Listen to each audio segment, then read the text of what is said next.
Hello everyone, I'm Emma and I'm your storyteller for today. Tonight's story is Super Trunky the Elephant, and this is Chapter 3. All of a sudden, Trunky sensed he was moving. It felt like falling at first, and he wondered if he were in a dream. It felt like sand slipping away beneath him. But then the gentle fall started to spin, and he found himself spinning around and around, although he were in the middle of a roundabout and he couldn't get off. He felt scared and out of control as he whizzed and whirled and swirled. He squeezed his eyes shut, afraid. Eventually, the spinning began to slow, and the falling feeling returned, which was a great relief after all that spinning. Trunky started to rub his eyes, and he felt himself land, but instead of a thump, he felt a squish and a squash, and then a bit of a tumble before he rolled off something and landed somewhere else with another squish and a squash and another tumble. This happened a few more times, and Trunky plopped down from one squishy, squashy surface to the next, and so he continued his descent. When he had eventually stopped rolling and falling and squishing and squashing, he found the courage to open his eyes, and much to his amazement, everything was different. He squinted and rubbed his eyes again, thinking perhaps he'd had too much sun, but when he opened them, there he was, still in this same strange, unusual place.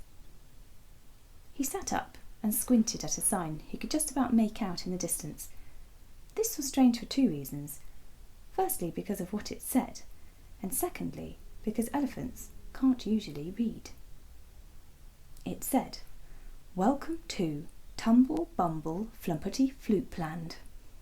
And then there was a second sign underneath that said, or Tumble Bumble for short.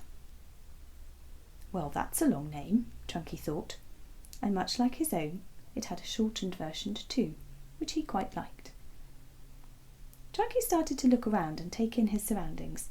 Everything was white or brightly coloured, and things appeared to look like a variety of different candies and sweets. The soft landing he had experienced was due to a floor made of marshmallows. Indeed, he was now sat on a fluffy, bouncy pink and white one. The more Trunky looked, the more sweets he could see. There were bonbons and jelly babies, Smarties and buttons, M&Ms and Skittles, pear drops and gummies. There were chocolates and candy floss, toffees and fudges, caramels and butterscotch, jelly beans and chewies, every sweet you could ever imagine, and probably some new ones you can't. Trunky could hardly believe his eyes. He had no idea such a place could ever have existed. Everything and everywhere he looked and touched and smelled and even tasted was delicious. This place was a paradise. Trunky, who was also very hungry, wasted no time at all in tucking in. He started gingerly at first, slightly unsure of himself, and so he picked off a gummy from a nearby tree and gave it a chew, just to see what happened. It tasted perfect, and nothing bad happened, so he plucked off another, and he was just going in for his next one when he heard a little voice. "Is that all you're going to try?" it said. Trunky looked up and around, but there was no one there.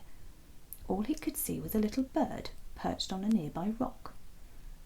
"Look around you. You are surrounded by the most amazing sweets in the world, and yet you only choose the same ones.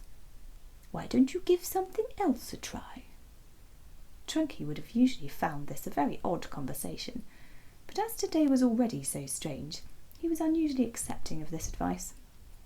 So he looked around and about some more, and he gave a few different sweets a try, and they were all delicious and exciting and new. "See, that wasn't so bad, was it?" said the bird. "I'm Dino, by the way." Trunky thought Dino was a bit of an odd name for a bird, and so he said as much. And then the rock the bird was standing on started to move. It grew and grew and got higher and higher until Trunky could barely see the bird at all. "Well, my full name is Dino the Dragon, but shh," said the voice that clearly hadn't belonged to the bird. It had belonged to the rock, which, as it turned out, wasn't a rock at all. It was a dinosaur called Dragon, Trunky thought confusingly to himself. Things were not as they first seemed in this place, he thought.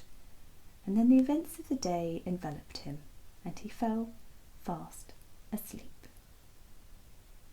And that's the end of tonight's chapter. Night-night. Sleep tight. See you soon.